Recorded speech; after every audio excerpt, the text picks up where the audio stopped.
Good morning students. Very good morning. कैसे हैं आप सभी? आई थिंक आप सभी बहुत अच्छे होंगे। स्टूडेंट्स, आज हम एक नया चैप्टर, एक नई यूनिट प्रारंभ कर रहे हैं जो बीए पार्ट सेकंड के सिलेबस में है। मोनोपोलिस्टिक कंपटीशन, एकाधिकारात्मक प्रतियोगिता।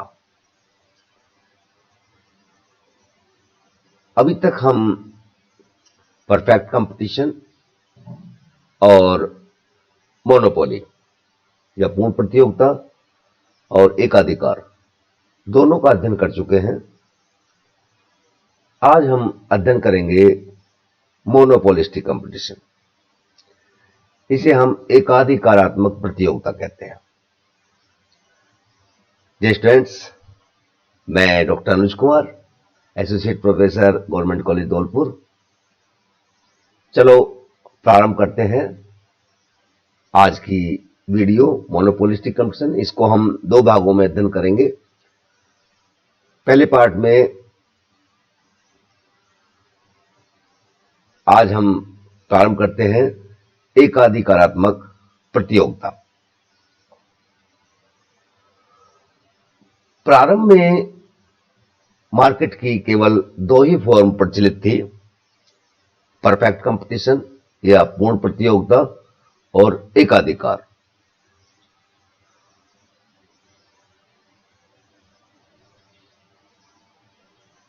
सन 1933 में श्रीमती जॉन रॉबिन्सन ने एक बुक लिखी, the economics of imperfect competition.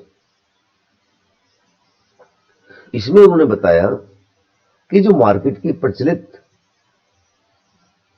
दशाएं हैं, पूर्ण प्रतियोगिता और एकाधिकार, वो वास्तव में इतनी प्रबल उनकी प्रवृत्ति मार्केट में नहीं पाई जाती जितनी कि इम्परफेक्ट कंपटीशन की पाई जाती है। उन्होंने देखा कि परफेक्ट कंपटीशन और प्योर मोनोपोली दोनों के बीच इम्परफेक्शन है, कुछ ना कुछ दोनों की जो विशेषताएं हैं वो मिस हो जाती हैं।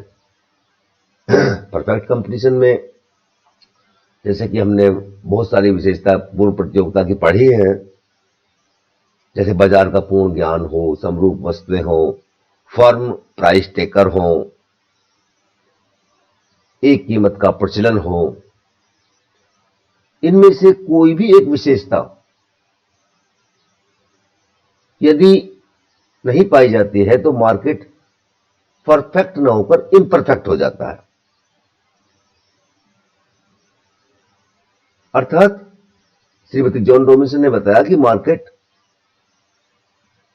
परफेक्ट कंपटीशन और प्योर मोनोपोली के बीच का पाया जाता है। जो वास्तविक संसार में जिसमें हम रहते हैं उसमें मार्केट इम्परफेक्ट मार्केट पाया जाता है। ये श्रीमती जॉन रॉबिन्सन, इनकी book the economics of imperfect competition. अपूर्ण प्रतियोगिता का जब श्रीमती जॉन रॉबिन्सन द्वारा निर्धारण किया गया, उसमें उन्होंने बताया कि जैसे कि अभी हम चर्चा कर रहे थे कि बाय और सेल्स में इम्परफेक्ट नॉलेज हो मार्केट की, प्रोडक्ट डिफरेंशिएशन हो, फर्म कभी भी बाहर एंट्री और एग्जिट, बाहर छोड़कर फर्म उद्योग को छोड़कर जा सकती हो, लेकिन इतनी स्वतंत्रता ना हो जितनी कि पूर्ण प्रतियोगिता में पाई जाती है, तो मार्केट इम्परफेक्ट हो जाता है। 1933 में ही एक दूसरे अर्थशास्त्री हुए, प्रोफेसर एडवर्ड हेस्टिंग्स चैम्बरलिन। उन्होंने अपनी एक किताब लिखी, the theory of monopolistic competition. उन्होंने बताया कि मार्केट मोनोपोली और परफेक्ट कंपटीशन के बीच का पाया जाता है। अर्थात जो मार्केट है उसमें दोनों गुण पाए जाते हैं, मोनोपोली भी और साथ में उनको अपने समरूप वस्तुएं उत्पादन करने वाली फर्मों से प्रतियोगिता करनी पड़ती है। अर्थात दोनों के गुण पाए जाते हैं, एकाधिकार के भी और पूर्ण प्रतियोगिता के भी। ये एडवर्ड चैम्बरलिन, ये इनकी book the theory of monopolistic competition. अब यहां पर दोनों एक ही समय में दोनों ने किया था 1933 में ही। तो यहां समस्या ये आ गई कि जो वास्तविक मार्केट में प्रतियोगिता पाई जाती है वो अपूर्ण प्रतियोगिता के नाम से जानी जाए या एकाधिकारात्मक प्रतियोगिता, या जिसको श्रीमती जॉन रॉबिन्सन अपूर्ण प्रतियोगिता कह रही थी और एडवर्ड चैम्बरलिन एकाधिकारात्मक प्रतियोगिता या एकाधिकारी प्रतियोगिता या मोनोपोलिस्टिक कंपटीशन कह रहे थे। किसको सही माना जाए? थोड़ा सा विवाद की स्थिति हुई, तो इसका जवाब एडवर्ड चैम्बरलिन ने ही बताया कि श्रीमती जॉन रॉबिन्सन द्वारा बताई गई अपूर्ण प्रतियोगिता की धारणा मेरे द्वारा बताई गई एकाधिकारात्मक प्रतियोगिता की तुलना में अधिक व्यापक है। अर्थात श्रीमती जॉन रॉबिन्सन ने जो अपूर्ण प्रतियोगिता बताई है उसके अंतर्गत एकाधिकारात्मक प्रतियोगिता समाहित है। एक अपूर्ण प्रतियोगिता, बाजार की जो व्यवस्था है अपूर्ण प्रतियोगिता, वो एक व्यापक व्यवस्था है, जबकि मोनोपोलिस्टिक कंपटीशन या एकाधिकारात्मक प्रतियोगिता अपूर्ण प्रतियोगिता का ही एक भाग है। जैसे कि हम इसमें देख सकते हैं, मार्केट की फॉर्म 3 फॉर्म हो गई हैं, परफेक्ट कंपटीशन और मोनोपोली। जो पहले 2, ये परफेक्ट कंपटीशन, ये मोनोपोली, इसके बीच की अवस्था जो श्रीमती जॉन रॉबिन्सन ने बताई इम्परफेक्ट कंपटीशन, अपूर्ण प्रतियोगिता। अपूर्ण प्रतियोगिता के 3 मार्केट अवस्था पाई जाती हैं, जिनमें एडवर्ड चैम्बरलिन द्वारा बताई गई मोनोपोलिस्टिक कंपटीशन, एकाधिकारात्मक प्रतियोगिता, ओलिगोपोली, अल्पाधिकार, डिओपोली, द्वैधिकार। तो ये तीनों इम्परफेक्ट कंपटीशन की ही अवस्थाएं हैं। अर्थात हम कह सकते हैं कि इम्परफेक्ट कंपटीशन या अपूर्ण प्रतियोगिता पूर्ण प्रतियोगिता की तुलना में एक व्यापक धारणा है। तो आप अंतर समझ गए होंगे। लेकिन अब जो हम आगे पढ़ेंगे वो या तो अपूर्ण प्रतियोगिता पढ़ें या एकाधिकारात्मक प्रतियोगिता पढ़ें, दोनों को एक ही अर्थ में लेंगे, अर्थात दोनों को एक दूसरे के पर्यायवाची मानेंगे। नेक्स्ट, अब हम बात करते हैं मोनोपोलिस्टिक कंपटीशन। जैसे कि हम बात करते हैं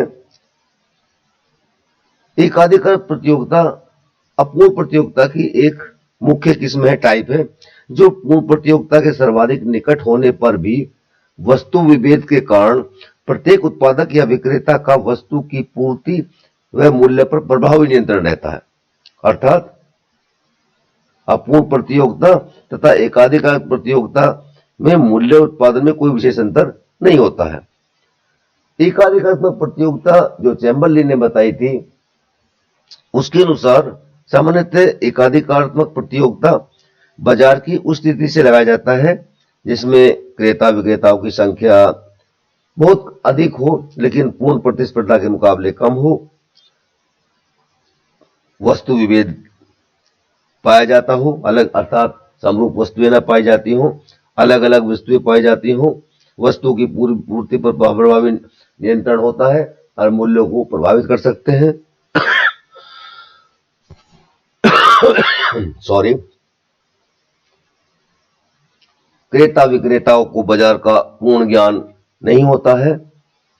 तो ये डेफिनेशन हम मोनोपोलिस्टिक कंपटीशन की दे सकते हैं। प्रोफेसर लेफ्टविच ने एकाधिकारात्मक प्रतियोगिता को इस प्रकार डिफाइन किया था।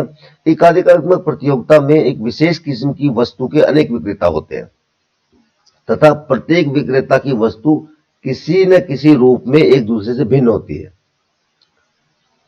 इसी प्रकार स्टोनियर व हेग ने परिभाषित किया है। अपूर्ण प्रतिस्पर्धा की दशा में अधिकांश उत्पादकों की वस्तुएं उनके प्रतिद्वंदियों की वस्तुओं से बहुत कुछ मिलती जुलती होती है।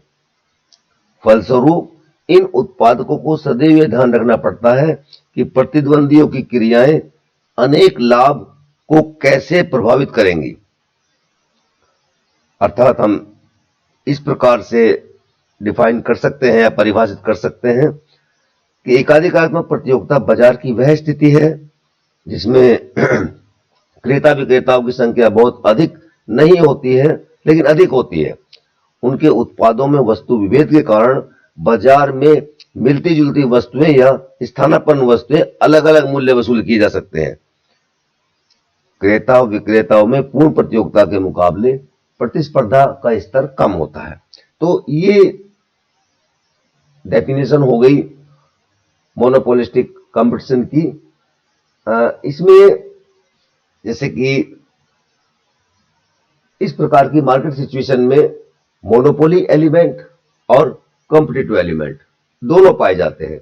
अर्थात क्योंकि वस्तु विभेद पाया जाता है, किसी न किसी रूप में हो सकता है, वो कृत्रिम वस्तु विभेद हो या वास्तविक वस्तु विभेद हो, वस्तुएं अलग अलग होती हैं लेकिन एक दूसरे के निकट के स्थानापन्न होती हैं। जैसे मार्केट में बहुत सारे नहाने के साबुन हैं, बहुत सारे पेस्ट्स हैं, ये सब मोनोपोलिस्टिक कंपटीशन के एग्जाम्पल हैं। बहुत तरह की क्रीम है, बहुत तरह के जूते हैं, चप्पल हैं। तो ये मोनोपोलिस्टिक कंपटीशन का है, वो एक दूसरे के सब्स्टिट्यूट है, एक दूसरे के स्थान पर हम उनको प्रयोग कर सकते हैं। लेकिन क्योंकि भिन्न भिन्न होते हैं और एक उत्पादक का या एक मोनोपोलिस्ट का अपनी वस्तु पर एकाधिकार होता है, लेकिन उसको निकट की स्थानापन्न वस्तुएं उत्पादित करने वाली फर्मों से प्रतियोगिता करनी पड़ती है। अर्थात एकाधिकारात्मक प्रतियोगिता में एकाधिकार के साथ साथ पूर्ण प्रतियोगिता के तत्व पाए जाते हैं। अर्थात एकाधिकारी का अपनी वस्तु पर एकाधिकारात्मक प्रतियोगिता में किसी फर्म का अपनी वस्तु पर पूर्ण एकाधिकार होता है, लेकिन उसको 7 अन्य फर्मों से कंपटीशन करना पड़ता है, प्रतियोगिता करनी पड़ती है। इसलिए चैम्बरलिन ने बताया कि इसको हम एकाधिकारी तत्व और पूर्ण प्रतियोगिता तत्व दोनों को मिलाकर एकाधिकारात्मक प्रतियोगिता कहते हैं, क्योंकि इसमें दोनों के तत्व पाए जाते हैं। कुछ एकाधिकारात्मक प्रतियोगिता की विशेषताएं हैं, उनकी हम बात करते हैं। सबसे पहले मैनी सेलर्स। एकाधिकारात्मक प्रतियोगिता में क्रेता विक्रेताओं की संख्या बहुत अधिक होती है, लेकिन इतनी अधिक नहीं होती है विक्रेताओं की संख्या, फर्मों की संख्या, जितने की पूर्ण प्रतियोगिता के अंतर्गत होती है। ये है मैनी सेलर। बहुत सारे फर्म होती हैं लेकिन इतनी अधिक नहीं होती है जितनी की पूर्ण प्रतियोगिता में होती है। नेक्स्ट है प्रोडक्ट डिफरेंशिएशन, वस्तु विभेद। जो अतिरिक्त फर्में होती हैं वो अलग अलग वस्तुएं लेकिन निकट की स्थानापन्न वस्तुएं उत्पादित करती हैं। अर्थात वे वस्तुएं एक दूसरे की निकट की स्थानापन्न होती हैं, एक दूसरे के स्थान पर प्रयोग की जा सकती हैं। जैसे कि अभी हम एग्जाम्पल दे रहे थे, नहाने के साबुन हैं, बहुत सारे कपड़े धोने के साबुन हैं, पेस्ट हैं, ब्रश हैं, जूते हैं, चप्पल हैं। ये सब मोनोपोलिस्टिक कंपटीशन जो निकट के एक दूसरे के स्थानापन्न वस्तुएं हैं, लगभग समान है। ये वस्तु विभेद कृत्रिम भी हो सकता है। कृत्रिम का मतलब सिर्फ पैकिंग, गुण, सुगंध, इनमें अंतर हो सकता है थोड़ा सा, और वस्तु के गुणों में अंतर हो सकता है कि वस्तु की क्वालिटी एक की तुलना में दूसरे की बेहतर हो। तो ये वस्तु विभेद।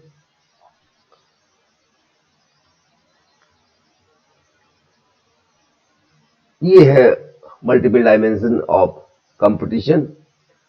इसमें हम ये भी कह सकते हैं कि गैर कीमत प्रतिस्पर्धा पाई जाती है।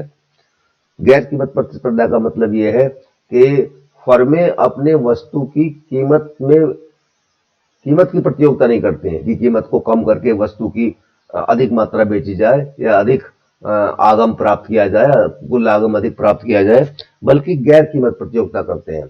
वस्तु को इस अनुनय विनय के साथ बेचा जाता है जिससे कि ग्राहक उस वस्तुओं को क्रय करने में आकर्षित हो। वस्तु इसी प्रकार से सेलिंग कॉस्ट होती है।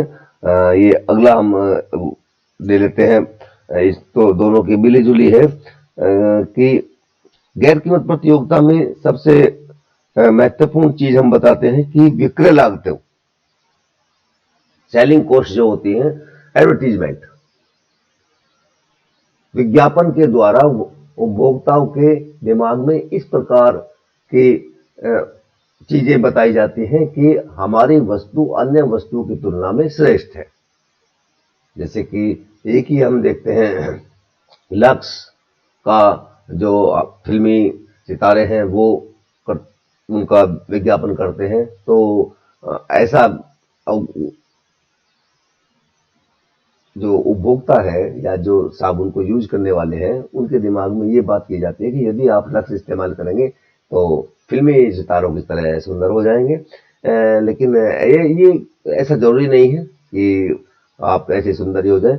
तो ये मैं बता रहा था आपको कि गैर कीमत प्रतिस्पर्धा होती है अपने वस्तु की श्रेष्ठता सिद्ध करने के लिए। बहुत सारी होती हैं, 4 चीज के साथ एक साबुन फ्री, या कई इसी प्रकार से एक वस्तु के साथ 1 किलो कॉफी के साथ 50 ग्राम के पाउच फ्री।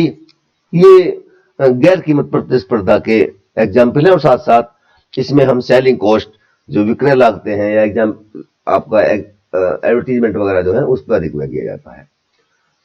फर्मों का, पहले मैं इससे पहले एक चीज बता दूं, इसमें समूह की धारणा होती है, ग्रुप। पूर्ण प्रतियोगिता जब हम अध्ययन कर रहे थे, पूर्ण प्रतियोगिता में होता है उद्योग, फर्म और उद्योग, इसमें होता है फर्म और समूह। पूर्ण प्रतियोगिता में उद्योग हम इसलिए बोलते हैं कि सभी फर्में बिल्कुल समरूप वस्तु बना रही है, लेकिन मोनोपोलिस्टिक कंपटीशन में या एकाधिकारत्मक प्रतियोगिता में बिल्कुल समरूप वस्तुएं नहीं होती हैं। एक दूसरे की स्थानापन्न लगभग समान वस्तुएं होती हैं, लेकिन वस्तु अलग अलग होती हैं। वस्तु की क्वालिटी वाइज अलग अलग हो सकती है या कृत्रिम उनमें भिन्नता हो सकती है। तो यह हुआ समूह और फर्म। बहुत सारे जो निकट की स्थानापन्न वस्तुएं बना रही हैं उनके एकीकृत समूह को हम समूह कहते हैं। अब हम अगले इसको पढ़ सकते हैं आराम से। Easy entry of new firm in the long run. दीर्घकाल में फर्म समूह के अंतर्गत, पूर्ण प्रतियोगिता में उद्योग के अंतर्गत था, इसमें समूह के अंतर्गत जब भी चाहे वो प्रवेश कर सकती है और जब चाहे समूह को छोड़कर जा सकती है। लेकिन एंट्री और एग्जिट पर या फर्मों के अंतर्गमन और बहिर्गमन पर इतनी स्वतंत्रता नहीं होती है जितनी कि पूर्ण प्रतियोगिता की दिशा में होती है। Independent price policy. Monopolistic competition में क्योंकि सभी फर्म अलग अलग वस्तुएं बनाती हैं, निकट की स्थानापन्न वस्तुएं बनाती हैं और नीचे को गिरते हुए डिमांड का सामना करती हैं, जिसके कारण इनकी प्राइस पॉलिसी अलग अलग होती है। क्योंकि वस्तुएं अलग अलग होती हैं, वस्तु की पूर्ति पर किसी फर्म का पूर्ण अधिकार होता है मोनोपोलिस्टिक कंपटीशन में। लेकिन क्योंकि निकट की स्थानापन्न वस्तुओं से प्रतियोगिता करनी पड़ती है, इसलिए जो प्राइस अपने निर्धारित कर लेते हैं, लेकिन म्यूचुअल इंडिपेंडेंस भी बहुत होती है, एक दूसरे पर निर्भरता बहुत होती है। अपनी वस्तु का कीमत का निर्धारण करते समय फर्में जो निकट की प्रतिस्पर्धी फर्म है उनकी प्राइस पॉलिसी या उत्पादन नीति, कीमत नीति का ध्यान रखती है। तो इंडिपेंडेंट प्राइस पॉलिसी की बात है।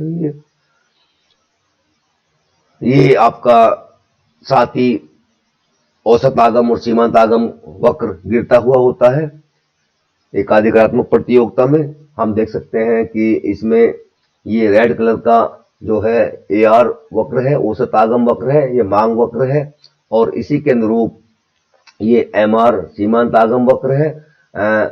एकाधिकारात्मक प्रतियोगिता में मांग वक्र बाएं से दाएं नीचे को गिरता होता है, अर्थात फर्म को यदि अपने वस्तु की सेल बढ़ानी है, बिक्री बढ़ानी है, आगम बढ़ाना है, तो उसको वस्तु की कीमत कम करनी पड़ेगी, तभी उसका आगम बढ़ेगा। ऋणात्मक स्लोप का होता है मांग वक्र AR, और उसी के अनुरूप हमारा ये MR वक्र या सीमांत आगम वक्र होता है। तो ये प्रमुख विशेषताएं रही हैं।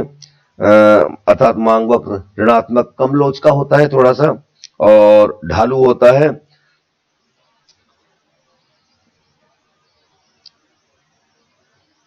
एकाधिकात्मक प्रतियोगिता की ये प्रमुख विशेषताएं रही। डियर स्टूडेंट्स, इस वीडियो में इतना ही। इसके बाद हम पढ़ेंगे कि फर्म किस प्रकार से संतुलन साम्य की स्थिति में होती है, अर्थात अपनी कीमत और उत्पादन नीति का निर्धारण करती है। अल्पकाल में कीमत किस प्रकार निर्धारित होती है, फर्मों की स्थिति क्या होती है, दीर्घकाल में क्या होती है, एक्सेस कैपेसिटी देखेंगे मोनोपोलिस्टिक कंपटीशन की। तो इस वीडियो में इतना ही।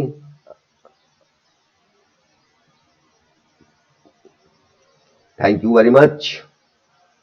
कुछ चीज आपकी समझ में नहीं आ रही हो तो आप मुझसे संपर्क अवश्य करें और मुझे बताएं कि हम इसको दोबारा रिपीट करेंगे। ओके, अपना ध्यान रखिएगा। आप हमारे लिए और देश के लिए बहुमूल्य हैं। Okay, thank you.